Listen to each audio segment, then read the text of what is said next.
महावितरण विभाग उपकेंद्र कवठा असर्जन कार्यालय या ठिकाणी होत असलेल्या निष्काळजीपणा आणि मनमर्जी कारभार, असुविधा, कर्मचारी अधिकारी ऑफिसमध्ये उपस्थित नसून 12 वाजेपर्यंत कुठलाही जिम्मेदार अधिकारी या ठिकाणी आढळून येत नाही आणि आज सुद्धा आला नाही। शासकीय नियम प्रत्यक्ष शासकीय कार्यालयामध्ये हजेरी पटल तथा बायोमेट्रिक हजेरी मिशन लावणे बंधकारक असून सुद्धा या कार्यालयात ते सुद्धा आढळून आले नाही। याचाच फायदा उचलत मनमर्जी कारभार, कधीही या आणि कधीही जा असा गोंधळ कारभार आज समोर आलेला आहे।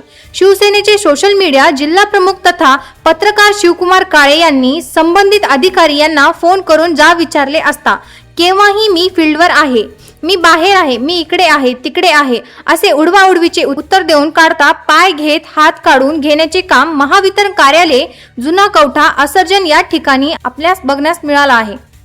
शासनाचे नियम व आदेश असून सुद्धा जर कार्यालयीन कामानिमित्त फील्डवर आहात तर तुमचं कार्यालयामध्ये फिरतीचे रजिस्टर संदर्भात विचारले असता तेही उपलब्ध नव्हते। म्हणजे सर्वच शासकीय कार्यालयामध्ये संबंधित विभागातील अधिकारी वर्ग यांच्या शासकीय वेळेत करणाऱ्या येणाऱ्या कामाचा पूर्ण अहवाल देणे आवश्यक असून सुद्धा नांदेड जिल्ह्यातील सर्वच कार्यालयामध्ये अशीच प्रकारे मनमर्जी बिनधास्त कर्तव्य पार पाडण्याचे काम मोठ्या संख्येने होत असताना दिसत आहे।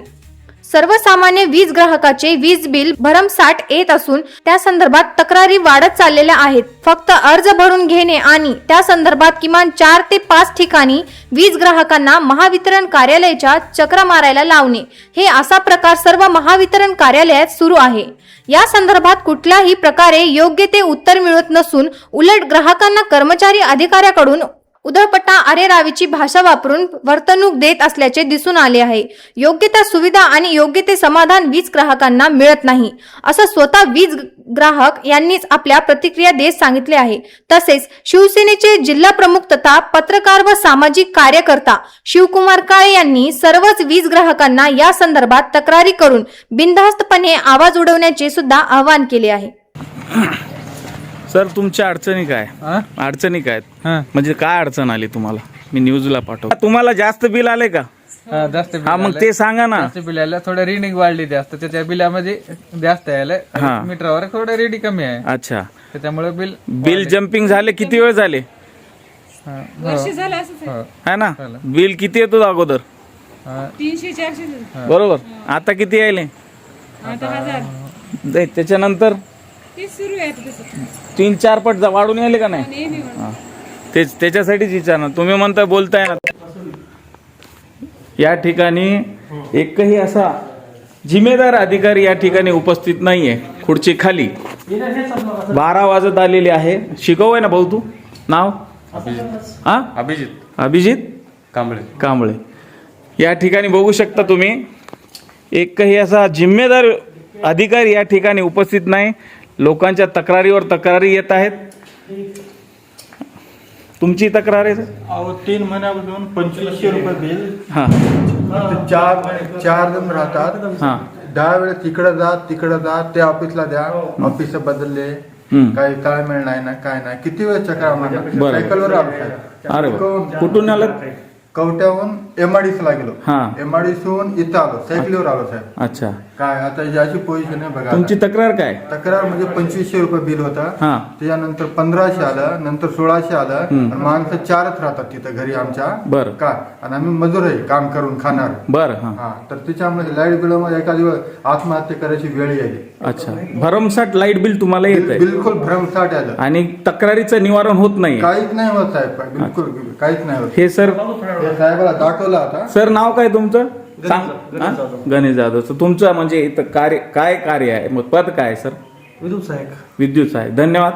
या ठिकाणी आपण बघू शकतात लोकांच्या तक्रारी, इव्हन प्रत्येक ठिकाणी 10-10, 15-15, 12-12, 20-20, 22-22 हजार रुपये बिल या ठिकाणी येते। आणि सर्वसामान्यांना जे बिल यायचं आहे ते पण बिल धूमधडाक्यात बिल येत आहे। परत एकदा आपण इथे, आणि इथे जिम्मेदारचा व्यक्ती नसून फक्त शिकवू असे कर्मचारी इथे आहेत जे ऑफिस सांभाळत आहेत। कुठे घरी फोन केला, फोनवर अतिशय वेगळ्या पद्धतीची भाषा बघू शकतात। साहेब लाईट असर्जन मध्ये दादा तुमची काय तक्रार आहे? लाईट बिल वाढून आले सर. किती लाईट बिल होतं अगोदर? अगोदर 300-400 येत गेलं सर. आता किती येते? 2100 रुपये. तुम्हाला काय वाटलं? काय वाटतं इथं ह्यांचा कारभार बरोबर आहे, व्यवस्थित आहे? नाही, कोणीतरी जागरूक माणूस पाहिजे इथं, कर्मचारी पाहिजे, जिम्मेदार व्यक्ती दिसते का इथं? पाहिजे इथं, कोणीच दिसणार झाली. एखादा कर्मचारी जिम्मेदार दिसते का तुम्हाला? अधिकारी कर्मचारी हे बघा, हे नाव आहे साखरे, असिस्टंट इंजिनियर, हे सुद्धा आले नाही. 12 वाजलेत बरोबर. तुमची काय सर तक्रार? अहो लाईट गेली आता मेन टाइमवरच. बरं, तरी लाईट अजून आली नाही. आणि लाईट बिल तुमचं वाढून येते का नाही? येत आहे, आता काय सांगावं यायला. सर तुमची काका? माझी शेतकऱ्याची विद्युत पुरवठा 6 महिन्यापूर्वी कट केलेला आहे. अच्छा. आमचा ऊस जोडायला रुपया तर मिळालाच नाही आजपर्यंत. त्यांनी विद्युत पुरवठा जोडला नाही. 8 दिवसापूर्वी पत्र दिले, तर अजून त्यांनी विद्युत पुरवठा जोडलेला नाही. बरं. रातपाळी हे म्हणले रातपाळीमध्ये जोडा, तुम्हाला विद्युत पुरवठा सुरळीत करायला बंद करायची वेळ येत नाही. पण आजपर्यंत त्यांनी काहीच केलं नाही. म्हणून आज मला परत 8 दिवसाच्या नंतर इथं ऑफिसला यावं लागलं. बरोबर. पण तुमच्या चक्रा होतच आहेत, पण तुमच्या समाधान तक्रारीचं समाधान होत नाही. काय करावं? चक्राचं यायला तयार नाही, कोणी रिस्पॉन्सच नाही, कोणी उत्तर द्यायला तयार नाही, कोणी जिम्मेदारी घ्यायला तयार नाही. म्हणजे केव्हा करू? आता 8 दिवस झाले लाईट आहे, 6 महिने झाले विद्युत पुरवठा खंडित आहे. बरोबर. याच्यावर तुम्ही काय बोलू शकता का दादा? हा, हे भरमसाठ लाईट बिल आलेल्यांचे सर्वांचे अर्ज या ठिकाणी पडलेले, तरी सुद्धा त्या अर्जाचं फक्त धूळ खात पडलेली आहे. तुम्ही बघू शकता. हे वसरणीचे कर्मचाऱ्यांचे हे नंबर आहे. ज्या कोणते वसरणे, कवठा, असर्जन या ठिकाणचे जे पण असतील ग्राहक, वीज ग्राहक यांनी संपर्क साधून आपल्या तक्रारी देत आहेत. अजून द्या. नसेल होत असेल तर आम्हाला संपर्क करा. आम्ही आपल्या अडचणी दूर करण्याचा प्रयत्न करू. कुठल्याही प्रकारे बघू शकता जिम्मेदारी असे अधिकारी या ठिकाणी दिसत नाहीये. हे आहे असर्जन येथील उपकेंद्र कवठा. अजूनपर्यंत या ठिकाणी 12 वाजत आलेली आहे. एकही कर्मचारी संबंधित जिम्मेदारी घेणारा असा अधिकारी या ठिकाणी दिसत नसून फोनवर बोलतायत, मी इकडे आहे, मी फील्डमध्ये आहे, मी इकडं आहे, तिकडं आहे, आणि इथे करतोय, तिथे करतोय.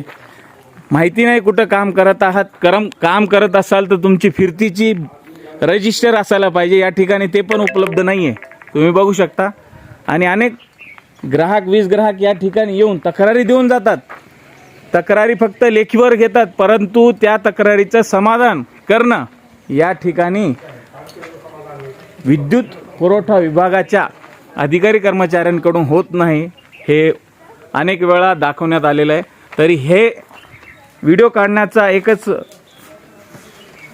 एकच उद्देश आहे की सर्वसामान्य वीज ग्राहकांचे लाईट बिल वाढून येतात. वीज पुरवठा खंडित होता तरी सुद्धा कुठल्याही प्रकारची सोयीसुविधा देण्यासाठी असमर्थ असणारा असा हा विद्युत पुरवठा विभाग महामंडळ महावितरणाचा कारभार आपल्या समोर.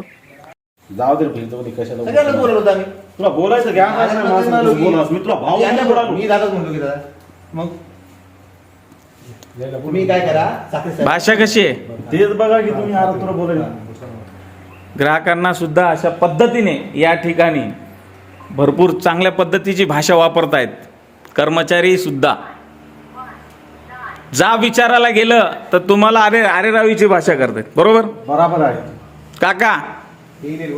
तुम्ही बोललं तर तुमचं काम होतील.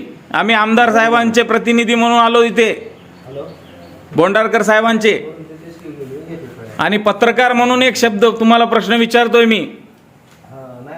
तुम्ही बोला. तुम्ही यांचं काय कारभार चालू आहे ना हे ओपन करा. मी तर न्यूज बनवणार आहे, टाकणार आहे ते न्यूजला. एकही अधिकारी जे जिम्मेदार अधिकारी कर्मचारी इथे या ठिकाणी उपस्थित नाहीये. 12 वाजत आले.